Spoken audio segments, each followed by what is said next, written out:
Chad Brendel, Keegan Nickerson, BearcatJournal.com. It is signing day, and as is tradition here at Bearcat Journal on signing day, we get to sit down with the coordinators for the University of Cincinnati. We've talked to Brad Glenn. Now we get Tyson Veidt. Coach, signing day is a little different these days than it used to be. How difficult is it to adjust to the new era where you guys aren't showing up at 6 a.m. and having day-old donuts and coffee and watching a fax machine? Well, it's even changed dramatically in the last 2 years, to be honest with you, and it's probably up with the you can buy a house now basically online too. You know what I mean? So you can sign to go to all the e-signature stuff and all that. Yeah. So it just carries right along to where you're deciding to go to college. So it is drastically different, and right, wrong, or indifferent, it's the way it is now, and you've got to adjust and adapt and go forward. So do you have like an old mural around the fax machine, like like a homage to the fact this is where the magic used to happen?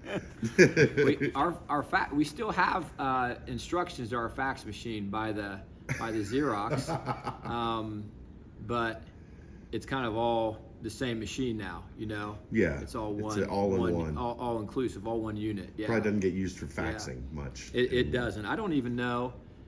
Like, Does it hook? Is it hooked up? Well, is there even? When would you need to fax anything? I don't know. Honestly, I don't know. I haven't been asked to fax anything because even before the DocuSign, you would just you would just take a picture of it. You could snap. All that would count. So fax machine. That's probably the guy that invented the fax machine. It didn't last as long as he probably envisioned. That's right. That's right. I don't even know what you guys are talking about. Are you serious? No, I'm kidding. He is the baby. Yeah, no, I was not surprised if that would be the case. Yeah, you've never used one for sure. No, absolutely not. Right. No. Let's get to the defensive signees. A heavy defensive line focus, as is a bunch of offensive linemen, bunch of defensive linemen. That's right. Start off with James Early, Fort Wayne, 6'6", 230 pounds. You guys are looking for a prototype kind of on the edge here, right? We are, and this year, obviously we didn't get the luxury of having Micah Coleman healthy. Yeah.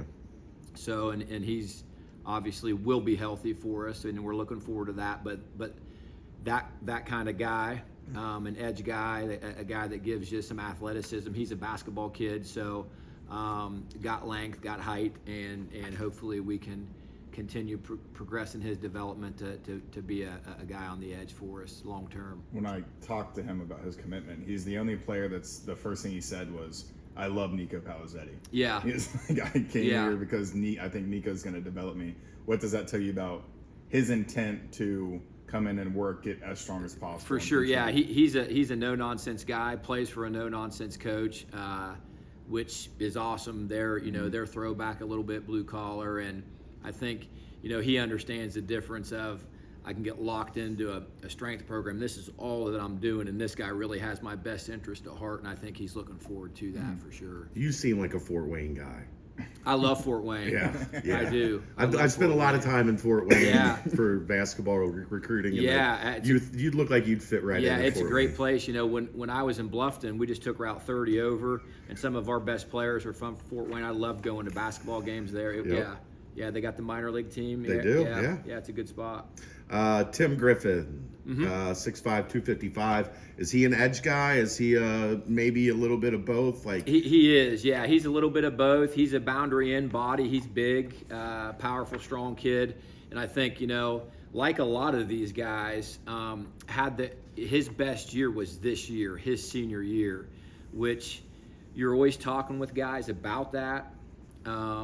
And it happens, you would say, in two ways with guys. They either have great senior years and have a lot of opportunity that comes through that, or maybe they don't have a great senior year and things start to fall off for them either way, So, ironically, most all of these guys we have known about for a while, but you're still in the evaluation process with them and hope that their senior tape at times shows you what you feel like you need to see out of him, and Tim's one of those guys. And I think with many of these young linemen on either side of the ball, they've got a lot of developing still left. You know, they have not hit the ceiling of that yet. So I think, long answer to a short question, but some of that will, you know, remain to be seen on their development here in the future, for sure. And then Cordero, CD, McPhee played a lot of snaps on both sides. He did. Looked like a talented offensive lineman. What can that bring to a defensive lineman's skill set? Sure. I think anytime you get a two-way player, a multiple sport guy, all of those things are what you're looking for. He's an interior guy. He's a nose type of body. But I think with the guys that play two ways, he wrestled as well. You've got that part in there too, that he understands leverage and angles, and also I think important on, okay, I was an offensive lineman. This is how we attack the defense. That's a big thing to me. Like, he understands football, not just a line on a paper. So I think that's important. Do you have a wrestling background? I don't. I used to keep the scoreboard for high school. So one of my best friends in high school, Brian Lambert was his name. Yeah. One of the best athletes to go through our school, was a great wrestler. So I honestly kept the scoreboard just so I could watch him wrestle, because it was one of those deals where, 6-second pin, 8-second pin, all that stuff. Yeah. So, but I used to keep the scoreboard for that. And then actually in college I did. So I've got a good friend who's the athletic director at Big Walnut. Yeah. Superintendent at Big Walnut, sorry. He got a raise. And he did. He did. And he and I used to keep the scoreboard together in college. He's from Penn Hill, so, Okay. Western PA guy. Yeah. And in college, you got to, and I don't know if high school is the same, but there's writing time. So advantage time. Okay. So if you get to the end of a match in college and it's tied, it goes on the amount of time that you actually controlled your opponent. So when you're keeping the scoreboard in college, you're keeping that as well as the score and the time. So you've got a few things that you're doing. Yeah. And we were doing this big tournament at Muskingum, and I had not shut the writing time off when it went to neutral.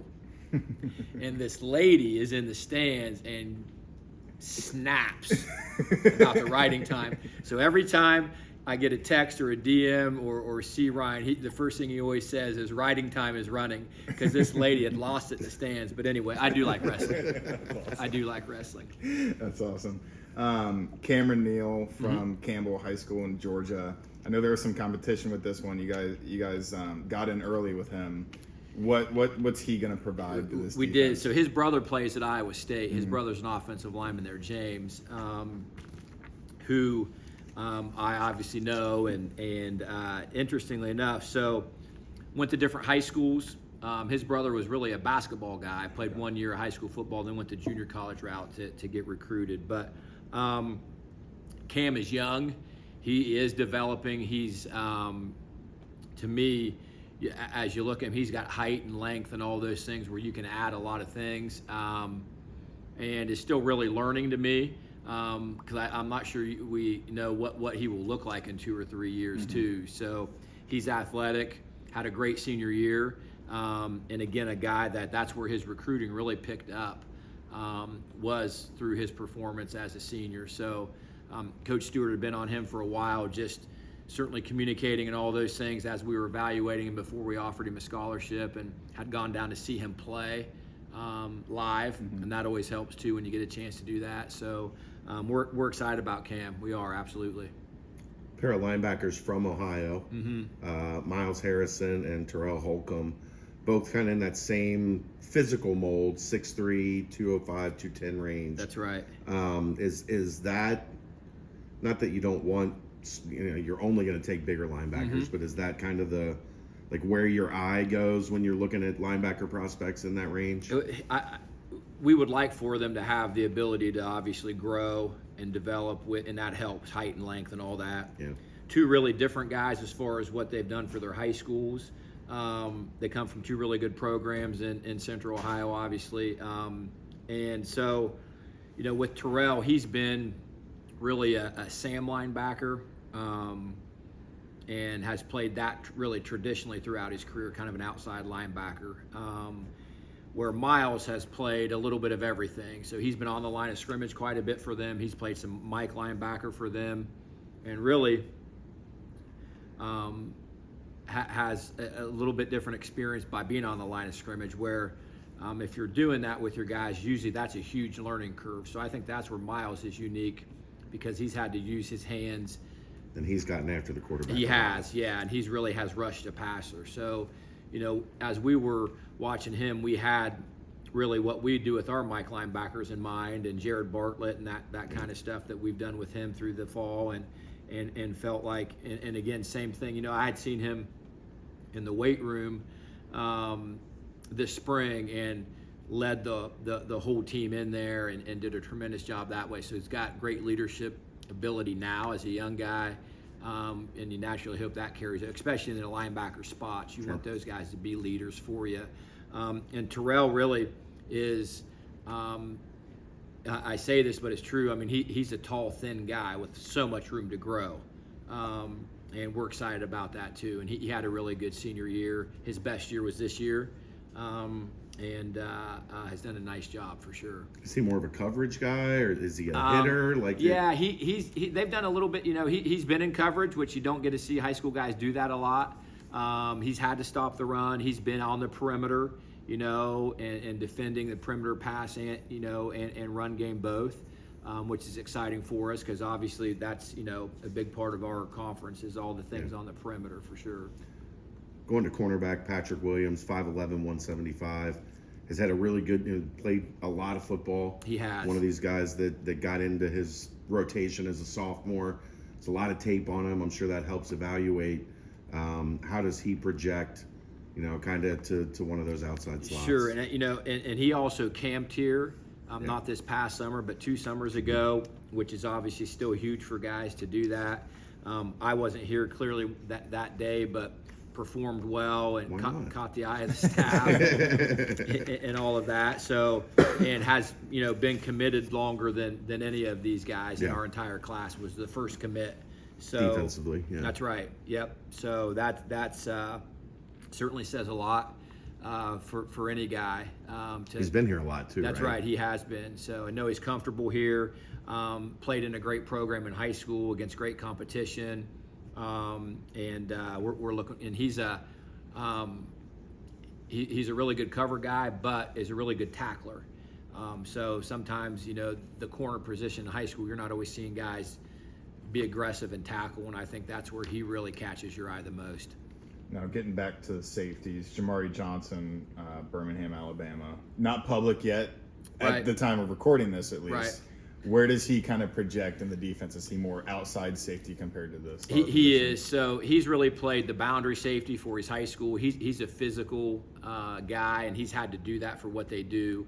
And he's also had the cover. So I think uniquely when you're looking at safeties in high school, typically you see them do one or the other. That you see him tackle a lot, or you see him cover, usually not both. He's had to do both for his high school. I got a chance to see him live as well. And I think that's where he fits into, like, for instance, what Josh Minkins did for us and into the boundary and those types of things. So, that's where he's exciting to me.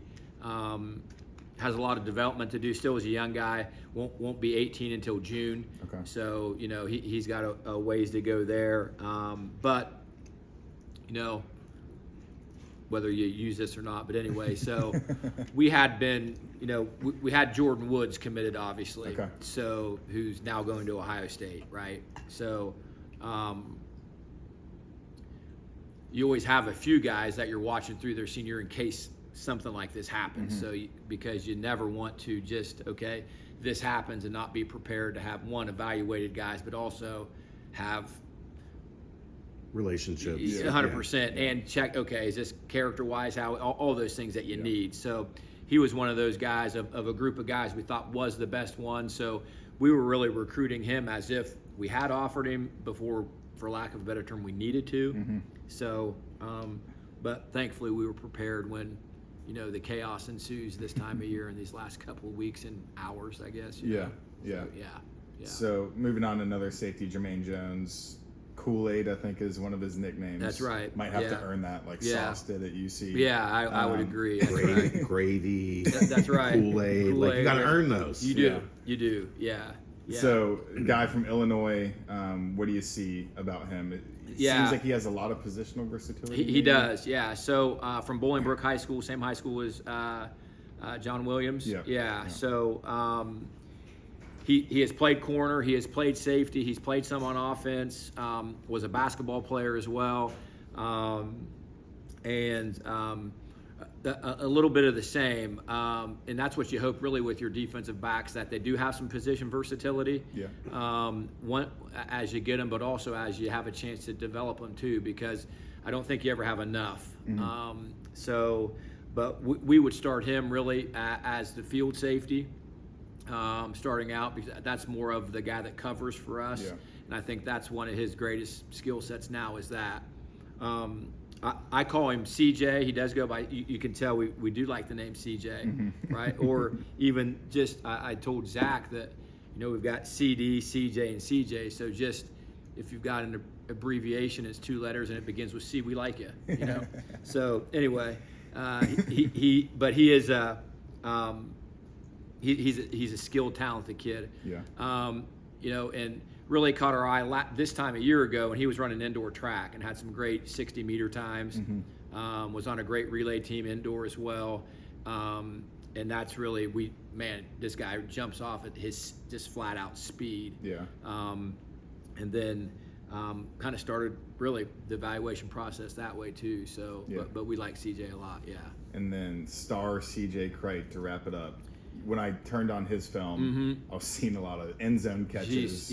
Super athletic guy. Was Brad Glenn saying, "Hey, can you share this one with me?" Or I agree. He's probably out of all these guys the most unique because he plays linebacker. He really doesn't play a whole lot of safety, though he does. He plays wide receiver. He plays tight end. He's done so much for his high school in a great high school program. He also plays basketball. He runs track. He's this throwback guy in so many ways, which is why you love him. And who knows with this guy in 2 years what he's going to look like. He may be 220 pounds, before he even gets to August, So he's really unique. We love him.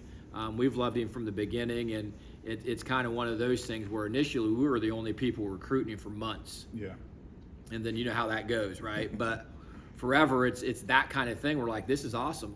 We love this guy. We think he's a really good player. He's going to be great here. We're the only people recruiting him, and that things obviously change as that go, and you're trying to survive through signing day, But he would be the most unique of all of these guys that we have, just based on the things he's done. Gotcha. I have a lot of 2-letter nicknames for Keegan, but we can't say more. Do any of them start with C?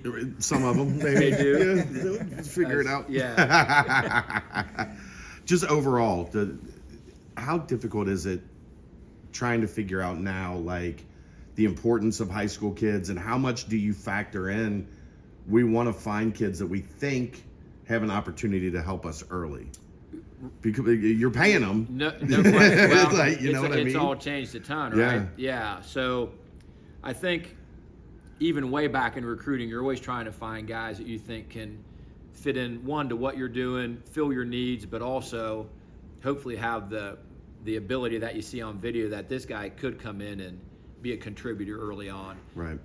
Hopefully you're not always you're not looking for guys to come in and be starters ever, but sometimes that happens. And we had several first-year guys, play on defense this fall at a high level. And not all of those guys were early enrollees, and not all of these guys will be either. There's more of those than there once was. Guys are prepared to enroll early, which helps them considerably if they can go through the off season and get into spring practices and all of those things too. So, but that's the importance of everything that you're doing. That's the importance of the development you're doing, not just in the weight room, but also the opportunities you get with your walkthroughs and all of those things, and the time you get with them in meeting rooms. So hopefully by the time you get to August, that everything is at least the second time that they've done it or heard it. So you've got some different opportunities there when you're working with guys, but and I think there's then guys that surprise you.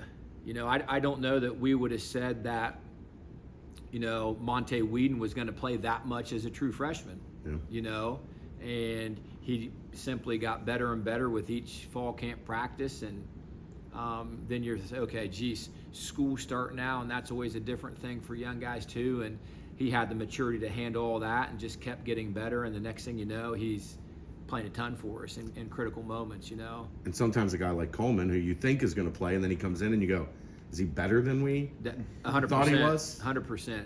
Because now you're with the guys every day, Yeah. right? And it's so much different than just seeing their videotape or watching one game in person, you know. So, and the one thing you know is they come in all shapes and sizes on our side of the ball. And if they love football, they'll have a chance to help us. All right. We appreciate it, Coach. Yeah, and congratulations absolutely. Yeah. on signing day 2025. Appreciate it. Yeah, Good thanks. stuff. Yeah.